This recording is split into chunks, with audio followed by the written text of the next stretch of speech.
dia, princesas! 6 horas da manhã, tá, gente? Valoriza quem acorda cedo pra tomar banho de banheira de gelo? Não. Gravar vídeo de moda pra vocês. Então vamos lá, esse vídeo tem parte 1 e parte 2, tá? Porque é um assunto denso, eu vou precisar contar várias histórias pra vocês pra contextualizar, pra vocês entenderem a minha teoria, que não é uma teoria minha, na verdade, é um fato, mas que eu preciso explicar dessa forma para que vocês conectem, né, esses fatos, que é um fato que ele não é explícito, por vários motivos. Então, vamos puxar a imaginação de vocês. Imagina que vocês estão lá em 1960, vocês provavelmente estão ouvindo os Beatles, vocês estão participando desses fenômenos sociais, como o Verão do Amor, o Woodstock, e claro que sim, epidemias de drogas psicodélicas. Essa mistura vai mudar para sempre a maneira como as pessoas se vestem. Antes, eu tô com um roteirinho aqui embaixo, tá, gente? São 2 roteiros, porque são 2 vídeos. Mas antes da gente começar a entender o que foi a década de 60 pra moda, a gente precisa entender de onde a década de 60 veio. Então, a gente precisa voltar um pouco lá pra década de 50. Então, a Segunda Guerra Mundial ela acaba em 1945. Em 1950 a gente vai ter o que foi denominado pelos historiadores de os Anos Dourados. Então, esses Anos Dourados eles vão se referir a um otimismo, uma prosperidade pós-guerra, né? A gente vai ter avanços tecnológicos, mudanças culturais muito fortes, especialmente em países capitalistas como nos Estados Unidos. Na moda, a gente tem o New Look do Christian Dior em ascensão. No cinema, a gente tem a Era de Ouro de Hollywood, marcado por mulheres icônicas como Audrey Hepburn, Marilyn Monroe. Na música, o Elvis Presley era o rei do rock and roll. E na política, Guerra Fria e guerra no Vietnã. Então era esse contexto, a década de 50. É importante dizer também que a moda dos anos 50, ela era sóbria, né? Ela era marcada, assim, ela era uma coisa realmente mais conservadora. O que aconteceu foi que a Chanel veio ali, né, revolucionou o guarda-roupa feminino, trouxe um estilo mais sóbrio, mais masculino para o guarda-roupa feminino, em contraste com aqueles vestidos com espartilho enormes e babados, e muitos babados. A Chanel trouxe essa sobriedade para o guarda-roupa masculino, ou para o guarda-roupa feminino. E depois veio Dior com o seu New Look, e devolver um quê de feminilidade, digamos assim, pro look, né, pro look feminino, mas com a bagagem da Chanel, com certeza. Mas a moda da década de 50 era mais ou menos por aí. Então, em 1960, nós vamos nos deparar com fenômenos sociais muito interessantes por conta de todo esse contexto, tá? A criação da pílula anticoncepcional também, mas outra pílula muito interessante também, que é a que está no título, foi descoberta, né? Foi criada, foi inventada. E a gente vai se aprofundar nelas agora, porque elas foram as verdadeiras protagonistas dessa década, tá bom? Tanto a pílula anticoncepcional como o que nós vamos chamar aqui de a pílula que não era bem uma pílula, né? O LSD. A gente vai ter movimentos hippies sendo formados, né? Verdadeiras comunidades hippies sendo formadas em vários lugares do mundo. O Verão do Amor, em 1967. Como vocês sabem, nos Estados Unidos, principalmente, tem muito essa cultura, né? De dar um nome aos verões, né? Agora, o último verão foi o Brad Summer, né? que ficou muito em alta lá, com essa coisa meio messy girl. Então teve o Red Summer, agora a gente tá vendo um God Summer, né, Goth Summer, que é o verão gótico. Então em 1917 a gente teve o Love Summer, o verão do amor. Um fenômeno social que marcou pra sempre a história da música, da moda, tá? E foi marcado pela música, pelas drogas psicodélicas e pelo amor livre. E, assim, independente da sua idade, gênero, classe social, se você estava na década de 60, você estava ouvindo os Beatles. Todos os meninos queriam ser os Beatles, todas as meninas queriam ser como as namoradas dos Beatles. Foi nessa década também onde o Pink Floyd, enfim, fez né, as suas primeiras criações e viria a se tornar um clássico. No Brasil, na música, a gente tinha os Mutantes, o princípio ali da Rita Lee, né? Chico Buarque, Gal Costa. Enfim, essa era a vibe, tá? Da época. Era mais ou menos por aí. Mas, agora a gente vai ter que voltar um pouco, porque eu vou contar a história do LSD para vocês entenderem como essa substância foi o verdadeiro motivo, ela foi realmente o motivo por trás de toda essa revolução, por trás de movimentos hippies, por trás do verão do amor, tá? Por trás de toda essa mística psicodélica da década de 60. E o LSD, ao contrário do que todo mundo pensa, ele não foi uma substância criada em laboratório por um cientista maluco. O Dr. Albert Hofmann, o químico farmacêutico, o criador dessa substância, ele era um exímio profissional, tá? Ele entrou na companhia Sandoz, que era o laboratório dele. Ele era um dos químicos farmacêuticos mais importantes de lá. Antes mesmo dele, enfim, experimentar o LSD pela primeira vez, ele já tinha criado várias substâncias farmacológicas muito importantes para a história da medicina. Ele não era nenhum cientista maluco, não era nenhum doido, ele era um profissional, tá? E a linha do tempo do LSD, ela é muito mais elegante do que as pessoas sabem, do que as pessoas pensam. Só que pra gente estudar essa linha do tempo, você precisa estar disposto a desconstruir tudo o que você sabe sobre o LSD, porque provavelmente é mentira, tá?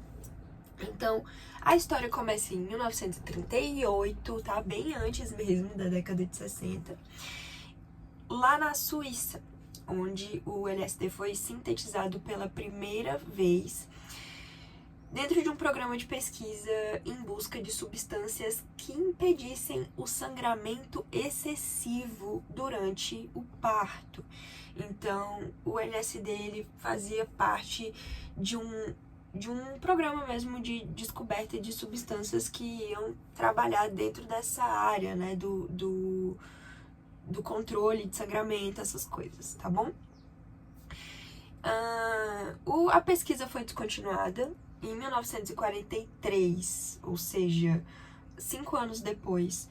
Por algum motivo, o Dr. Hofmann ele tem o interesse de revisitar essa substância, o que é incomum, nas próprias palavras dele, é incomum, porque uma vez que uma substância é descontinuada, a pesquisa não volta a ser feita novamente, então ele voltou a estudar o LSD-25, né, que era o nome da substância, e acidentalmente ele testou essa substância.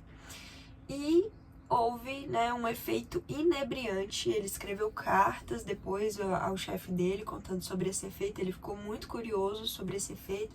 Teve vários desdobramentos sobre isso. Logo depois ele testou intencionalmente uma quantidade maior, teve aí outra experiência muito interessante também. Todas as experiências do Dr. Albert Hofmann com a criação dele foram muito interessantes, tá?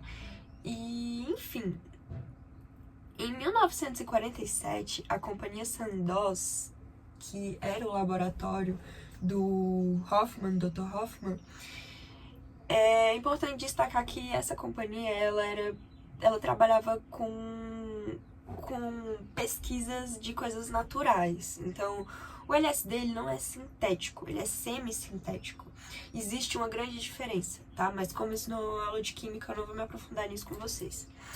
Mas é importante vocês saberem que em 1947, a Sandoz fabricou LSD para uso em pesquisa e forneceu ampolas a pesquisadores qualificados sob o nome comercial de Deliside.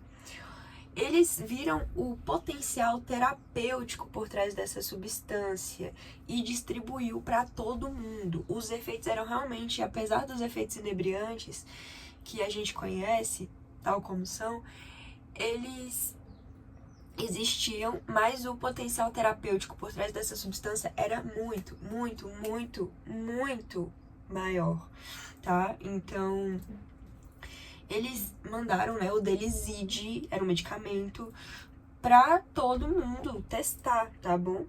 O LSD começa, o Deliside, né, no caso denominado Deliside, começa a chamar muita atenção dos Estados Unidos. De 1954 até 1959, a revista Time publicou relatórios positivos sobre o Deliside, que era LSD, tá?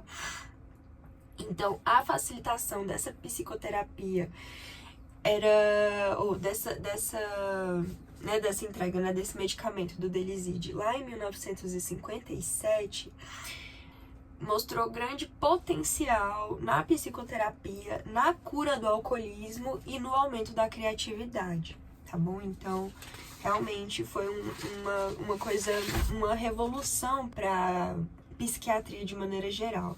Tanto que tem médicos, né, psiquiatras que falam que essas substâncias estão para a descoberta, né, estão para a investigação da mente, tal qual os telescópios estão para a investigação das estrelas. De 1958 até 1962, o Deliside LSD foi testado em mais de 100 pintores, escritores e compositores. Nisso, o LSD começou a ser disseminado de maneira desenfreada, aconteceu uma verdadeira epidemia da substância. A substância encontrou as ruas por meio de... Bom, houveram dois casos em específico. O primeiro foi através de um psicólogo de Harvard, se não me engano, que... chamado Timothy Leary, que tem uma história bem inusitada, assim. E também através de um rapaz que foi uma das vítimas de um estudo laboratorial feito pela CIA, onde eles estavam utilizando o LSD para tentativa de controle da mente. Então esse rapaz foi lá e começou um projeto de testar LSD dos jovens. Enfim, em 1965, a empresa Sandoz precisou interromper a produção da substância devido aos protestos governamentais contra a sua proliferação e o aumento do uso entre a população. Então, realmente, assim, o LSD estava sendo utilizado por todo mundo em larga escala. E houveram, assim, né, entre aspas, houveram várias fatalidades. Só que o que acontecia? Todas as amostras que o laboratório Sandoz pegava, né, desses contextos de festa, onde tinha, né, tinha esse uso recreativo, nenhuma dessas substâncias sequer tinha o LSD na sua composição. Isso porque o LSD é uma substância extremamente difícil de produzir e muito mais difícil ainda de armazenar. Então, essas substâncias que foram denominadas LSD não eram LSD, tá? Eram outras substâncias com outros componentes químicos que davam uma sensação de repente parecida, mas nem sequer tinham qualquer resquício, 1% de LSD na composição. Ou seja, a epidemia de LSD não era de LSD. Tá? Como absolutamente todo mercado, gente. Nesse mercado também tinham pessoas interessadas em produzir coisas que não eram originais, né, e distribuir para as pessoas. Então, em 1965, o LSD precisa, né, parar de ser distribuído, precisa parar de ser produzido também. E em 1979, o Albert Hofmann publica o seu livro LSD, Minha Criança Problema, que eu li e é muito bom. Eu gostaria de fazer um adendo importantíssimo para o desenvolvimento desse vídeo que eu esqueci de pontuar, que é o seguinte: os efeitos clássicos do LSD original são associados a conexão profunda com a natureza, sensação de limpeza, um frescor mesmo em relação à vida, como se o seu cérebro tivesse sido resetado. Na prática, é como se você estivesse sonhando, só que acordado e tendo mais ou menos uma percepção de sinestesia, onde todos os seus sentidos se conectam ao mesmo tempo.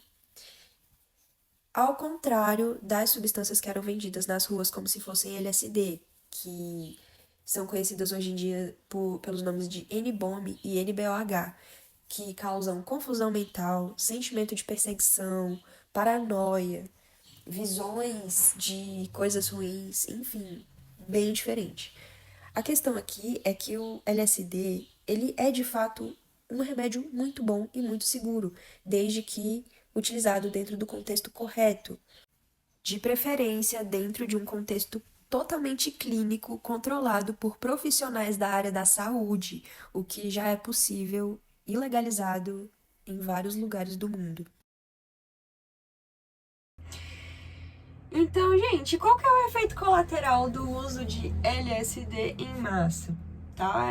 Por mais que a gente tenha falado aqui que a maioria das substâncias coletadas ali dentro do contexto recreativo não eram LSD, poderia haver pessoas que sim, tinham usado LSD, até porque ele foi distribuído em larga escala, né? A substância original, ela não causava riscos, ela não causava grandes riscos à saúde, tá bom? Ela foi testada em animais, elefantes, pessoas. Então, tipo assim, se houvesse algum risco realmente fatal, eles iam saber, eles eram médicos, tá? A gente tá falando aqui de médicos, de psiquiatras, de farmacêuticos, de químicos. A gente não tá falando de cientistas malucos, tá? Então, realmente, a substância verdadeira, ela não tinha esse teor fatal. Mas, sim, existia esse interesse muito forte, principalmente pelos artistas. Existiu muito o que foi denominada arte psicodélica, né, nesse momento. E, enfim, o interesse por essa substância foi grandioso. E, como toda grande epidemia, tem sim um efeito colateral. E o efeito colateral disso foi uma aspiração de uma verdadeira utopia. Foi o que deu início a tudo que a gente vai ver nesses 2 episódios, tá bom? Então, a gente tem um quadrante que meio que diz assim tudo que a sociedade passou a ser contra e tudo que a sociedade passou a ser a favor, né? Todos os movimentos de contracultura estavam lutando por era essa distinção, né?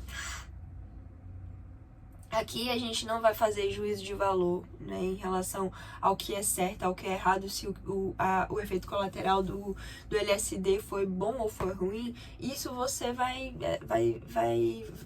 decidir por si própria, tá? Aqui eu realmente estou só contando os fatos. Mas essas pessoas que participavam desses movimentos, foram batizadas inclusive de Filhos das Flores, né?